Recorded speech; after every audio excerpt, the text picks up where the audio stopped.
Hello guys. आज हमारे Ravi study IP 95 में आप सभी का स्वागत है।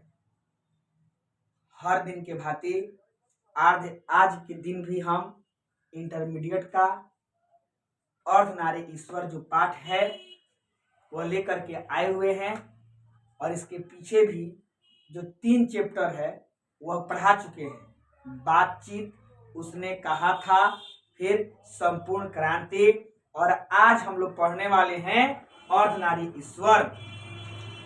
और आशा करते हैं कि आप लोग स्वस्थ और मस्त होंगे। चलिए, ज्यादा समय आपका नहीं लेंगे और चलते हैं पढ़ाई की तरफ। पहिलका आप लोगों को पहले बता देते हैं कि लेखक का बारे में। पहिलका बात यह है कि रामधारी सिंह दिनकर जो है इस पाठ के लेखक हैं। इस पाठ के लेखक रामधारी सिंह दिनकर हैं और उनका जन्म होता है 23 सितंबर 1908 ईस्वी में। फिर से उनका निधन होता है 24 अप्रैल 1974 ईस्वी में, रामधारी सिंह दिनकर का। और यही अर्धनारी ईश्वर पाठ के लेखक हैं। इनकी माता का नाम होता है मनरूपा देवी और पिता का नाम होता है रवि सिंह, यानी मेरे ही नाम से इनका भी नाम जुड़ा हुआ है, इनके पिताजी का नाम। अब देखिए, इनकी पत्नी का नाम होता है श्यामवती देवी। श्यामवती देवी इनके पत्नी का नाम होता है। इनकी प्रारंभिक शिक्षा जो है गांव में होती है और उसके आसपास में होती है इनकी शिक्षा। उसके बाद ये वृत्ति के रूप में अपना लेते हैं, मतलब टीचिंग, पढ़ाना शुरू कर देते हैं। उसके बाद ये बरबीघा में पढ़ाते हैं, सब रजिस्ट्री का काम करते हैं, सब डायरेक्टरी का काम करते हैं, जनसंपर्क विभाग में भी काम करते हैं ये कई सालों तक। और बाद में जाकर के हिंदी के प्रोफेसर बन जाते हैं, भागलपुर के उप कुलपति भी बन जाते हैं यह।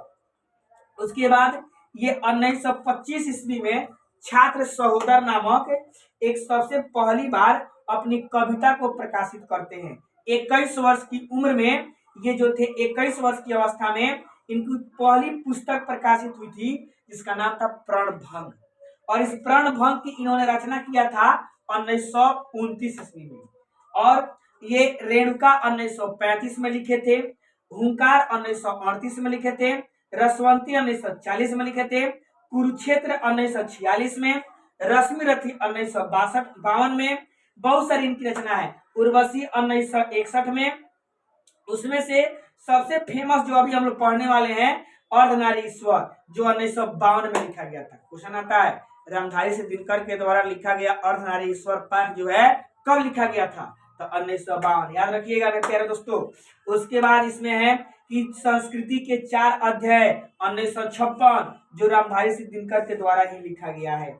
यह जो पाठ हम लोग पढ़ने वाले हैं अर्धनारी ईश्वर, यह एक तरह का निबंध है और इसमें जो है शिव और पार्वती के गुण को मान करके लिखा गया, क्योंकि उन्हीं का कल्पित रूप है यह। इसमें कहा जाता है कि आधा अंग जो होता है पुरुष का होता है और आधा अंग जो होता है महिलाओं का होता है, तब जाकर के एक अर्धनारी ईश्वर बनते हैं। यानी आधा ईश्वर का और आधा नारी का, यानी आधा पुरुष का और आधा स्त्री का भाग को कहते हैं अर्धनारी ईश्वर। यानी वे होते हैं हमारे आजकल के किन्नर लोग, और उनकी भी पूजा होती है जैसे शिव और पार्वती की पूजा होती है। आगे बताते हैं, एक हाथ में डमरू रहेगा जो पुरुष का पहचान है, और एक हाथ में वीणा रहेगा जो स्त्री का पहचान है, जो शिव और पार्वती के रूप का है।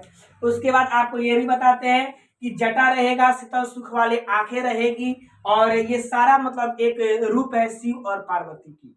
इसमें यह भी बताया जाता है कि स्त्री जो होती है उनके अंदर अनेक प्रकार की गुणें होती है, पुरुष के अंदर सहन शक्ति कम होती है। इन दोनों के गुणों का बखान इस पाठ में किया गया है।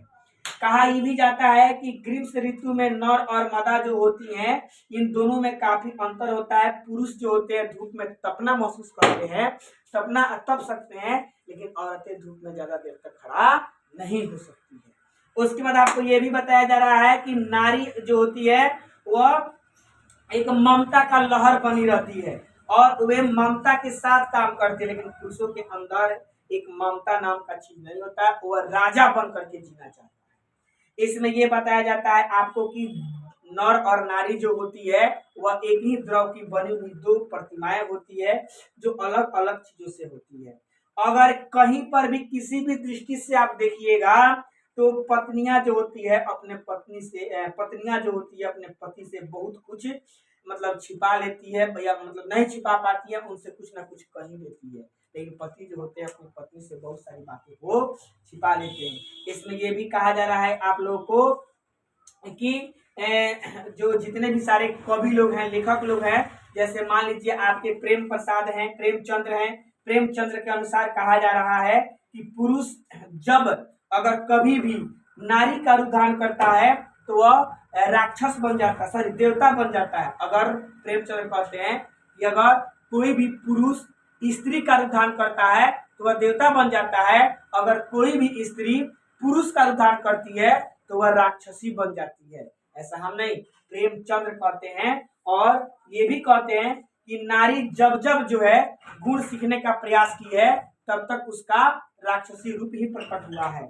उसी में हमारे एक और मतलब बहुत बड़े रचनाकार हैं प्रसाद जी, उनका कहना है कि पुरुष जो होते हैं वह स्त्रियों से अलग हट करके होते हैं। और ये पृथ्वी की शोभा है, रविन्द्रनाथ टैगोर कहते हैं कि नारियां पृथ्वी की शोभा है जो सिर्फ प्रेम और मोहक के लिए बनी हुई है, लोगों को अपने तरफ आकर्षण करती है, आकर्षण करने वाली एक वस्तु है। और नारी जो है स्वप्न है, नारी जो है स्वप्न है, सुगंध है। ये सारी पुरुष मतलब नारियों का गुण है जो पुरुषों के लिए बनाया गया है। किसके लिए बनाया गया है? पुरुषों के लिए बनाया गया है। इस पृथ्वी लोक पर नारियों को स्वतंत्रता प्राधिकता तब समाप्त हो गई जब कृषि काल शुरू हुआ। पुरुष नारी से अब तक कुछ कहने वाला नहीं होता है, तब तक महिलाएं जो होती है बहुत सारी बातों को उनके समझ जाती है। इसके बाद आपको ये भी बताते हैं कि अगर महिलाएं जो हैं वह ममतामयी होती है। महिलाएं को अगर पांडव के बीच जो युद्ध हो रहा था महाभारत, अगर कौरव पक्ष के थे और पांडव पक्ष के थे, अगर एक तरफ से क्या कहते हैं आपको वार्तालाप करने का जो कृष्ण और दुर्योधन के बीच हुआ था, अगर वह कुंती और गंधारी के बीच हुआ रहता वार्तालाप समझौता, तो शायद महाभारत जो है होता ही नहीं। जैसे आप लोगों का और चीज बताते हैं, रामायण जो हुआ यह सबसे पहले रामायण जो हुआ जो सब कोई परिचित है इस सारी चीज से।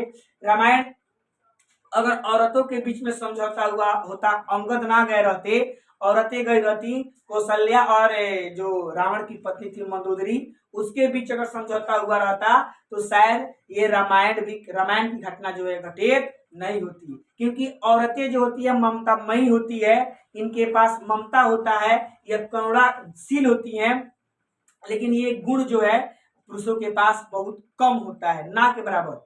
ये पुरुष समझौता किए और महाभारत भी करा दिए और क्या कहते हैं रामायण भी रचा दिए। उसके बाद इसमें ये महात्मा बुद्ध जो है, बुद्ध भगवान, वो भी कहते हैं कि स्त्रियां जो हैं अगर मेरे धर्म में, बुद्ध धर्म में शामिल होती हैं तो मेरा धर्म जो है 500,000 वर्ष जो चलने वाला था वह 500 वर्ष ही चल करके खत्म हो सकता है, विलुप्त हो सकता है। ऐसे हम नहीं, बुद्ध कहते हैं, अपने शिष्य आनंद से कहते हैं।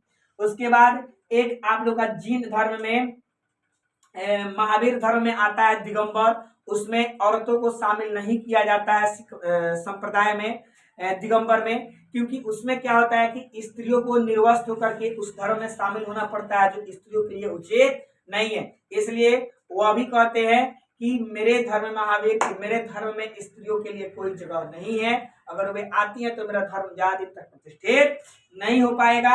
अर्धनारी ईश्वर का कल्पित रूप है, शिव और पार्वती। इसी के साथ यह चैप्टर का गुण खत्म होता है। यहाँ तक कि महात्मा गांधी भी अपने अंतिम दिनों में उनकी जो पोती है वह एक किताब लिखी है, मेरी बापू मेरी माँ। उसमें वह कहती है कि महात्मा गांधी जो थे वह भी अपने जीवन के अंतिम दिनों में नारीत्व की साधना करते थे, यानी नारी के गुणों का सीखने का प्रयास करते थे महात्मा गांधी। यानी नारी का गुण जो है ममतामयी से भरा होता है। इस पाठ में ज्यादा कुछ भारी क्वेश्चन नहीं है, एकदम इजी क्वेश्चन है। अगर आप इस ऑडियो लेक्चर को सुन रहे हैं तो आसानी से इन सारे सवालों का जवाब एकदम लचलच दे दीजिएगा। देखिए कैसे, यदि संधि की वार्ता, पहला क्वेश्चन है, यदि संधि की वार्ता कुंती और गंधारी के बीच हुई होती तो बहुत संभव था कि महाभारत नाम मचता। लेखक के इस कथन से हमारा क्या सहमत है? अपने पक्ष में भाई हम सहमत हैं। स्त्रियां ममतामयी होती है। अगर वह वार्ता जो है कुंती और गांधारी के बीच हुई होती तो महाभारत की घटना नहीं घटित होती। वह दोनों तरफ के मतलब जो मृत्यु होने वाला है, जो हत्या होने वाली है, उन सारे चीजों को भापते और वह महाभारत नहीं होने देते। अब देखिए अर्धनारी ईश्वर की कल्पित रूप क्यों की गई है, तो अर्धनारी ईश्वर का कल्पित रूप इसलिए की गई है क्योंकि इसमें आधा अंग पुरुष का और आधा अंग स्त्री का है, जो दोनों का गुण अलग अलग है, जो शिव और पार्वती की प्रतिमा है। रविंद्र प्रसाद और प्रेमचंद्र की चिंतन से दिनकर क्यों असंतुष्ट है, तो दिनकर जी असंतुष्ट इसलिए है क्योंकि दिनकर जी का मानना है कि हर कोई नारी के गुणों को सीखने का प्रयास करता है, नारी हमारे समाज से अलग हट करके नहीं है। लेकिन प्रेमचंद्र और रामधारी सिंह, प्रेमचंद्र प्रसाद जी और रविन्द्रनाथ टैगोर का मानना अपना अलग अलग विचार है। प्रतिवृत्ति और निर्वृत्ति, बुद्ध ने आनंद से क्या कहा था, बुद्ध ने आनंद से कहा था कि मेरा जो यह धर्म है, अगर मैं औरतों को अपने में शामिल कर लेता हूँ तो मेरा धर्म जो है 500,000 वर्ष जो चलने वाला है वह 500 वर्ष ही चल करके मेरा धर्म सीमित हो सकता है। ये सारे इस चैप्टर के बहुत वीवीआई क्वेश्चन हैं। अगर आपको यह चैप्टर अच्छा लगता है तो सब्सक्राइब कीजिए, अगर चैनल पर नए हैं तो अपने दोस्तों के साथ शेयर कीजिए। और फिर मिलते हैं हम लोग अगले वीडियो में। जितना भी पढ़ाया जा चुका है, जितना भी चैप्टर अभी तक खत्म हो गया है, सारा का मतलब लिंक जो है इस वीडियो के डिस्क्रिप्शन में दिया गया है। जिसको भी सुनने का इच्छा हो वह देख सकता है। हम लोग बड़े बोर्ड वाले नहीं है, ब्लैक बोर्ड वाले नहीं है, जो ऑनलाइन वाले बोर्ड होते हैं, डिजिटल बोर्ड, हम लोग वे वाले नहीं है। लेकिन मेहनत किए हैं, कोशिश जरूर है कि हम लोग आगे बढ़े। जय हिंद, जय भारत।